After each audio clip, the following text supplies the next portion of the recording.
1857 সালের মহাবিদ্রোহ ব্রিটিশদের মনে এক গভীর আতঙ্কের জন্ম দিয়েছিল, আর তাদের সেই আতঙ্কের কেন্দ্রবিন্দুতে ছিল ভারতের মুসলিম সমাজ।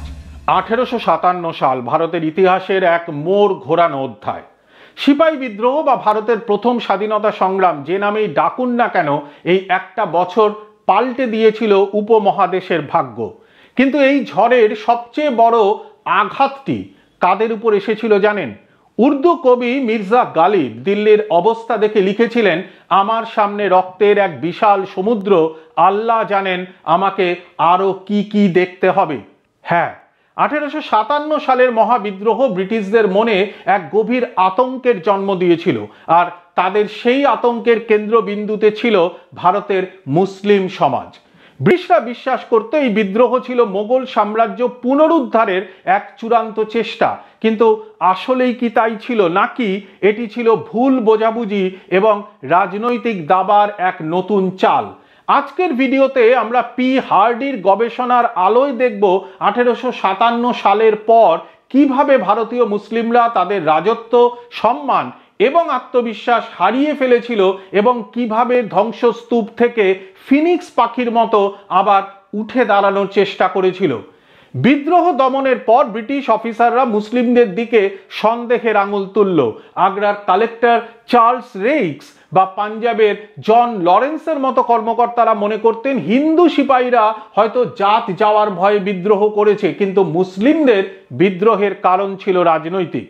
ব্রিটিশদের ধারণা ছিল মুসলিমরা তাদের হারানো সাম্রাজ্য ফিরে পেতে চায়। তারা মনে করত মুসলিমরা হয়তো কোরআন আর অন্য হাতে তলোয়ার নিয়ে সব সময় যুদ্ধের জন্য প্রস্তুত। কিন্তু পি হার্ডি তার বইতে দেখাচ্ছেন বাস্তবতা ছিল অনেক বেশি জটিল। হ্যাঁ, এটা সত্যি যে মিরাটের বিদ্রোহী অশ্বারোহী বাহিনীর অনেকেই ছিল মুসলিম এবং তারাই প্রথম দিল্লিতে গিয়ে বাহাদুর শাহ জাফরকে সম্রাট হিসেবে ঘোষণা করেছিল। অযোধ্যায় বেগম হজরত মহল বা রোহিলখণ্ডে খান বাহাদুর খানের মতো মুসলিম নেতারাই বিদ্রোহের নেতৃত্ব দিয়েছিলেন। কিন্তু পুরো ভারতের চিত্রটা কি এক ছিল? মোটেও না। বাংলায়, যেখানে মুসলিমদের সংখ্যা অনেক বেশি, সেখানে বিদ্রোহের আঁচ লাগেনি বললেই চলে। পাঞ্জাবের মুসলিমরা তো উল্টে ব্রিটিশদের হয়ে লড়াই করেছিল দিল্লির বিদ্রোহীদের বিরুদ্ধে। হায়দ্রাবাদের নিজাম বা রামপুরের নবাবের এরা সবাই ব্রিটিশদের প্রতি অনুগত ছিলেন। তাহলে ব্রিটিশরা কেন ঢালাওভাবে মুসলিমদের দায়ী করলো? কারণ 1857 সাল তাদের বুঝিয়ে দিয়েছিল যে মুঘল শাসনের স্মৃতি মানুষের মন থেকে মুছে যায়নি, আর যতক্ষণ মোগল সম্রাট দিল্লিতে আছেন ততক্ষণ ব্রিটিশ শাসন নিরাপদ নয়। বিদ্রোহ দমনের পর নেমে এলো তাই এক ভয়ানক প্রতিশোধ। ব্রিটিশরা শুধু বাহাদুর শাহ জাফরকে রেঙ্গুনে নির্বাসনে পাঠালো না, লেফটেন্যান্ট হাডসন মোগল রাজকুমারদের ঠান্ডা মাথায় গুলি করে হত্যা করলেন। দিল্লির মুসলিম বুদ্ধিজীবী এবং অভিজাত শ্রেণীকে ধ্বংস করে দেওয়া হলো, এমনকি সাধারণ মুসলিমদের বাড়িঘর বাজেয়াপ্ত করা হলো। হিন্দুদের তুলনায় মুসলিমদের ওপর শাস্তির খড়গ নেমে এলো অনেক বেশি। তৎকালীন ব্রিটিশ প্রধানমন্ত্রী পামারস্টন চেয়েছিলেন দিল্লির জামে মসজিদকে গুড়িয়ে দিতে, কিন্তু ভারতের ভাইসরয় লর্ড ক্যানিং তা হতে দেননি। কেন? মুসলিমদের প্রতি ভালোবাসা থেকে? না, একদম না। হার্ডি এখানে এক চমৎকার রাজনৈতিক চালের কথা উল্লেখ করেছেন। লর্ড ক্যানিং বুঝতে পেরেছিলেন যদি মসজিদ ভাঙা হয় বা ধর্মীয় স্থানে আঘাত করা হয়, তবে হিন্দু এবং মুসলিম উভয় সম্প্রদায় ব্রিটিশদের বিরুদ্ধে এক হয়ে যাবে। ক্যানিং চেয়েছিলেন এই দুই সম্প্রদায়ের মধ্যে যেন কোনো ঐক্য না গড়ে ওঠে। তিনি লিখেছিলেন, আমাদের এমনভাবে শাসন করতে হবে যাতে এই দুই সম্প্রদায় একে অপরের থেকে আলাদা থাকে। এটিই ছিল ব্রিটিশদের বিখ্যাত ডিভাইড অ্যান্ড রুল বা ভাগ করো ও শাসন করো নীতির প্রাতিষ্ঠানিক রূপ।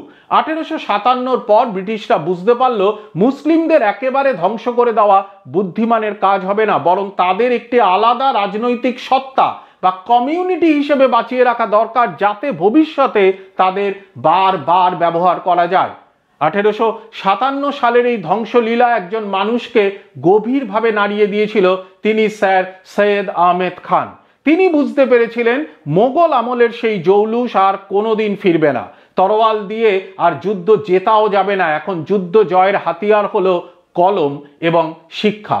হার্ডি তার বইতে বলছেন, স্যার সৈয়দের জন্য 1857 সাল ছিল একটি ওয়াটারশেড মোমেন্ট বা সন্ধিক্ষণ।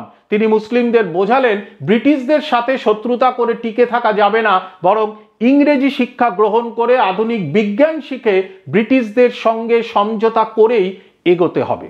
স্যার সৈয়দ মুসলিমদের বললেন, তোমরা যদি হিন্দুদের সাথে প্রতিযোগিতায় টিকতে চাও তবে পুরনো মাদ্রাসা শিক্ষা আঁকড়ে ধরে থেকো না। তিনি চাইলেন এমন একদল মুসলিম তৈরি করতে যারা হবে সংস্কৃতিতে মুসলিম কিন্তু শিক্ষায় আধুনিক, যারা ব্রিটিশ সরকারের চাকরি করবে এবং সরকারের অনুগত থাকবে। তিনি একদিকে ব্রিটিশদের বোঝালেন যে মুসলিমরা জন্মগতভাবে বিদ্রোহী নয়, আর অন্যদিকে মুসলিমদের বোঝালেন যে কংগ্রেসের রাজনীতিতে যোগ দেওয়া তাদের জন্য আত্মঘাতী হবে, কারণ গণতান্ত্রিক পদ্ধতিতে ভোট হলে সংখ্যাগরিষ্ঠ হিন্দুরা সবসময় ক্ষমতায় থাকবে এবং মুসলিমরা কোণঠাসা হয়ে পড়বে। 1857 সালের বিদ্রোহ এবং তার পরবর্তী ঘটনা প্রবাহ ভারতীয় মুসলিমদের ভাগ্য চিরতরে বদলে দিয়েছিল। একদিকে তারা হারালো তাদের শতবর্ষের ঐতিহ্যবাহী শাসন ক্ষমতা, অন্যদিকে ব্রিটিশদের ব্যালেন্স অ্যান্ড রুল নীতির কারণে তারা ধীরে ধীরে একটি আলাদা রাজনৈতিক শক্তিতে পরিণত হতে শুরু করলো। পি হার্ডির মতে 1857 সালের আগে মুসলিমরা নিজেদের একটি জাতি হিসেবে ভাবত না, তারা ছিল বিভিন্ন অঞ্চলের বাসিন্দা। কিন্তু 1857 আঘাত এবং পরবর্তীতে ব্রিটিশ নীতি ও স্যার সৈয়দের আন্দোলন তাদের মধ্যে একটি স্বতন্ত্র কমিউনিটি বা সম্প্রদায়ের বোধ জাগিয়ে তুলল।